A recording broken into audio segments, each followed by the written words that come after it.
السلام عليكم ورحمة الله وبركاته. مساء الخير، صباح الخير، كما قال أمية بن أبي الصلت: الحمد لله ممسانا ومصباحنا بالخير، صبحنا ربي ومسانا أينما كنتم، مساء الخير صباح الخير.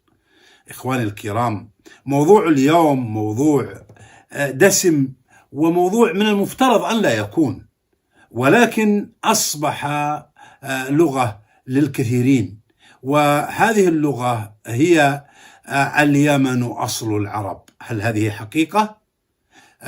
طبعا لا حقيقة لهذا الموضوع البتة، ولا أصل لهذا القول على الإطلاق.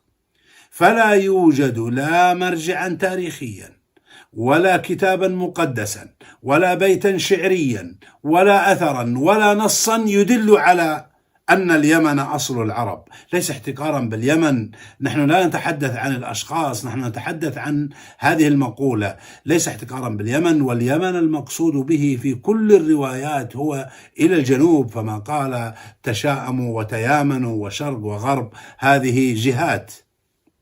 الغريب أن كل علماء العرب ومفكريهم وقادتهم ومثقفيهم منذ زمن بعيد، ونحن كذلك، قد أشربنا هذه المقولة، وأصبحت الكذبة الصادقة في كل الأذهان. ولهذا لا ضير على الجميع عندما يقولون ويتناقلون هذه العبارة سابقا.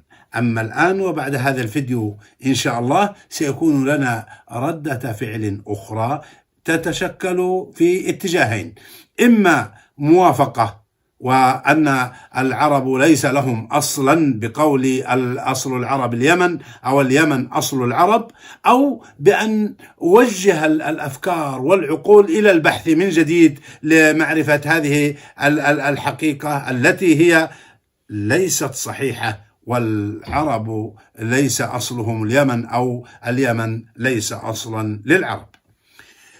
قبل أن نبدأ بالحديث عن الأصل ومن الفروع، لا بد أن يعرف المستمع والشاهد العربي التقسيم الحقيقي للعرب.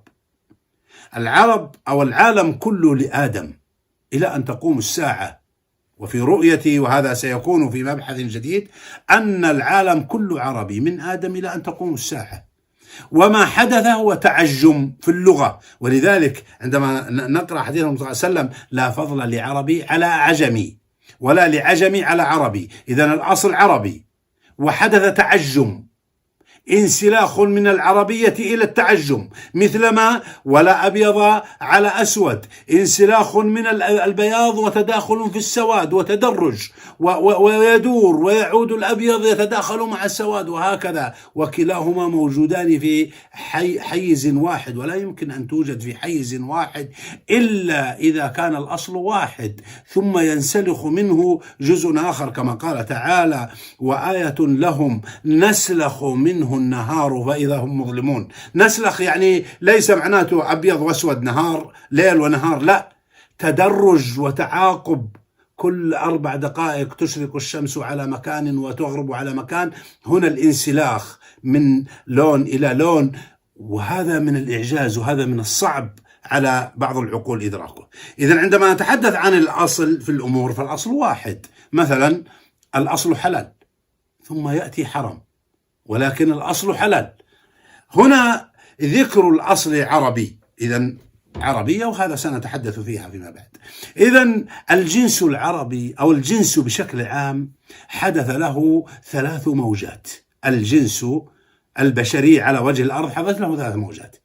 الأولى هو وجود آدم على سطح الأرض، هذه الموجة الأولى، وآدم عربي وكان يتحدث العربية، ولي مبحث في ذلك سيكون مؤصلا بالأدلة والحقائق الدامغة التي لا تقبل القسمة على 2. بعد أن وصل الطوفان بدأت السلسلة الثانية، والسلسلة الثانية ليس كما أرادها العلماء المفكرون الحديثون، أنه بدأت من نوح وأولاده ال3. طيب، اللي مع نوح اللي هو ذرية من حملنا مع نوح، كل البشرية بعد الطوفان من نوح وأبنائه ومن معهم، والناس كلهم ذرية من أنجى الله في تلك السفينة، وليس فقط في أولاد نوح ال3: الحاميين والساميين واليافثيين، كما تعلمناها ودرسناها وآمنا بها، وهي ليست حقيقة.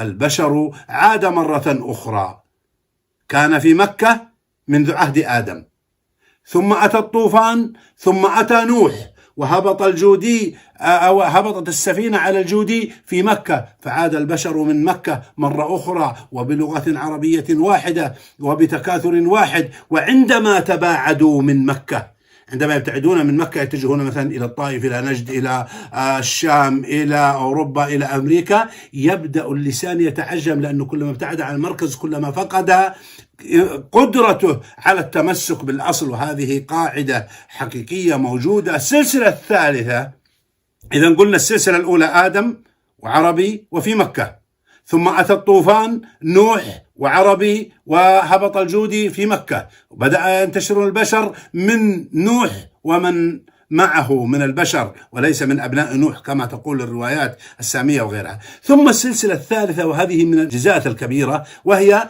استمر البشر حتى أبو الأنبياء إبراهيم عليه السلام. وكان إبراهيم لغته السريانية المتفرعة من الآرامية، وهي لغة عربية بالأساس. وكان يتكلم مع، والدليل كان يتكلم مع زوجات ابنه إسماعيل بالعربية، وهن جرهميات، فكان يتكلم بالعربية، جرهم عربية وهو يتكلم بالعربية، وكان يتفاهم معهم. والعبارة مشهورة: اقلع عتبة بيتك، امسك عتبة بيتك، هذه عبارة مشهورة، ولذلك كنا يفهمنا ويتفهمنا عليه. وكذلك كانت هاجر عندما تخاطبت مع جرهم كانت تفهم وتتفاهم معهم، ولذلك أم إسماعيل تفاهمت مع جرهم تفاهما كبيرا سأورد بعد قليل.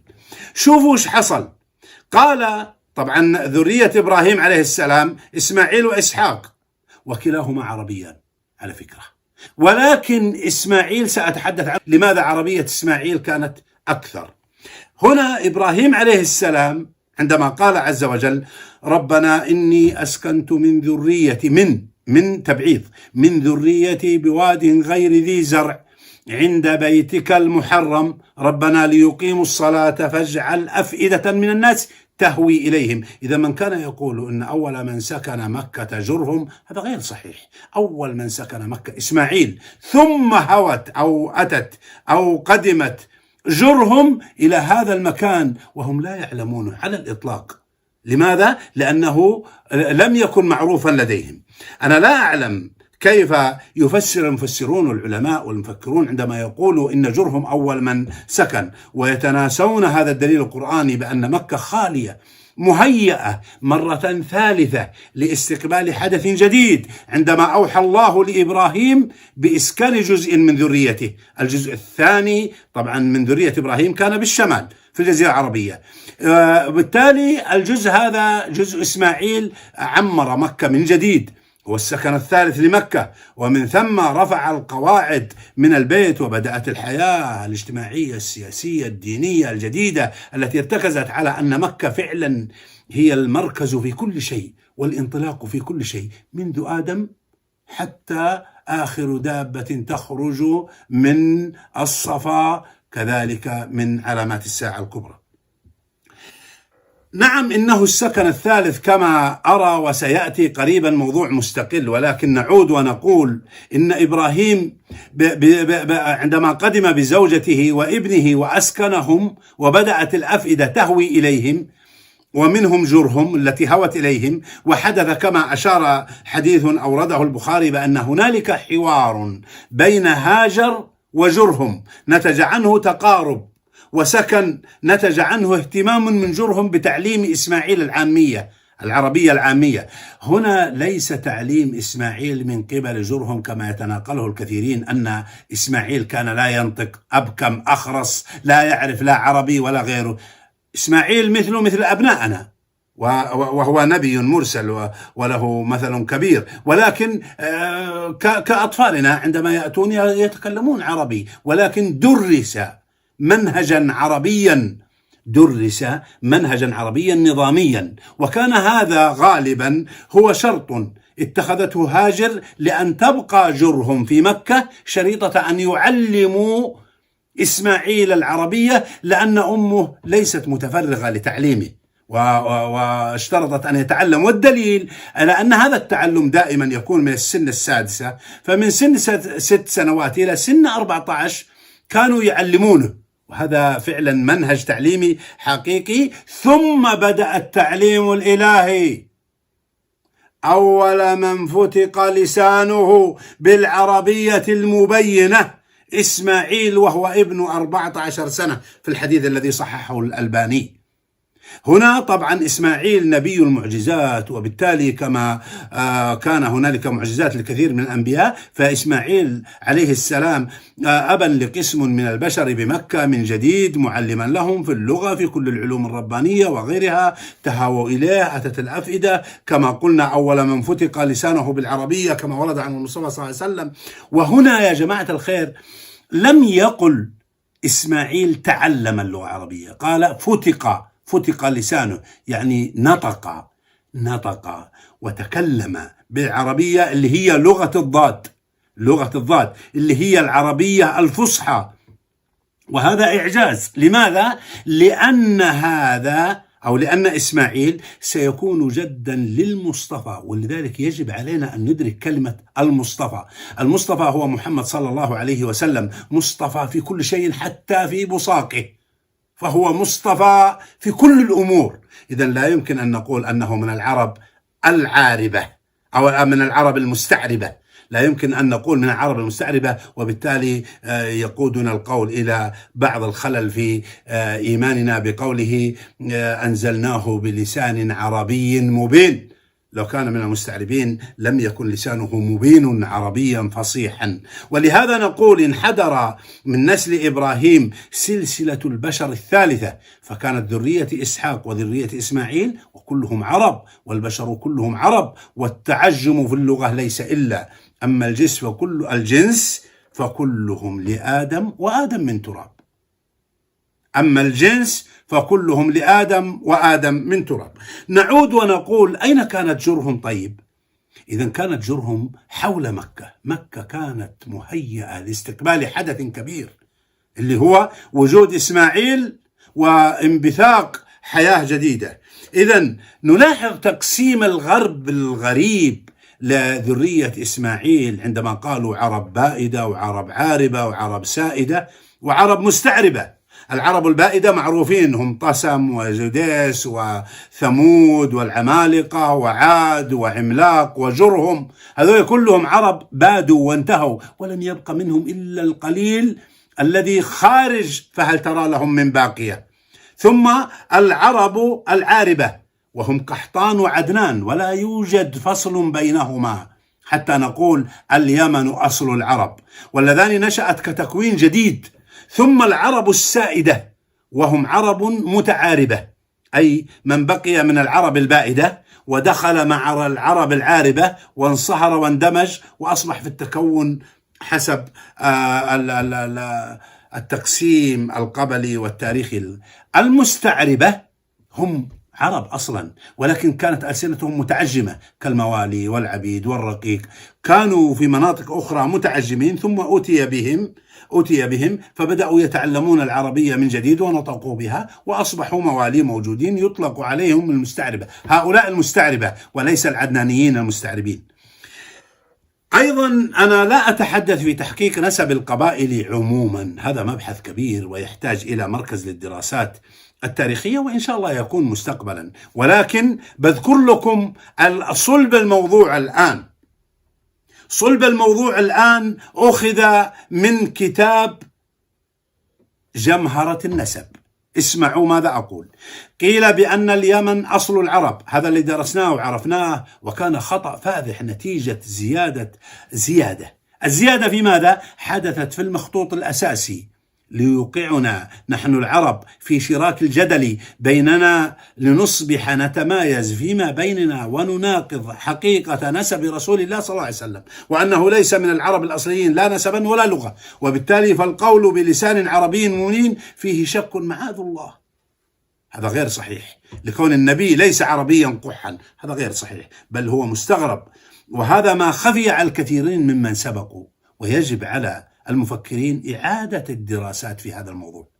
هذا الخطأ بالزيادة والخطأ بالتفسير والنقل غير الصحيح والخطأ بإضافة ما ليس موجود أصبح خطأ ارتكأ عليه جملة النسابون والكثيرون ممن وضعوا هذا المصطلح، ومع احترامي لهم فقد كان فهما خاطئا حملوه لهشام ابن محمد الكلبي الذي أورده في كتاب جمهرة النسب الجزء الثاني صاد 411 تقريبا السطر الثاني، حيث قال، شوفوا هشام الكلبي ماذا قال: وأما عزوة العرب إلى يمن وهم ولد قحطان فلكونهم نزلوا اليمن وكان منهم ملوك الحيرة وأصحاب سد مأرب فتيامنوا فنسبوا إلى اليمن. لم يقل أصل العرب، لم يقل أصل العرب، قال هنا عزوة العرب إلى يمن وهم ولد قحطان فلكونهم نزلوا اليمن كان منهم ملوك الحيرة وأصبحوا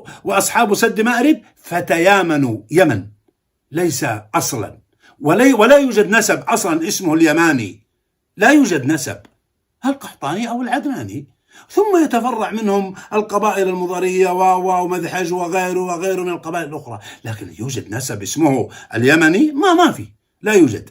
هؤلاء قالوا نسبوا إلى محمد بن هشام بن محمد الكلبي، وقالوا إنه قال أصل العرب اليمن، وهذا غير صحيح، لم يوجد في هذه المخطوطة الصحيحة أبدا. بل إن محقق المخطوط محمد فردوس العظيم أورد القول التالي: والعرب يطلبون العز ولو كان في شامخات الشواهق. هنا انتهى.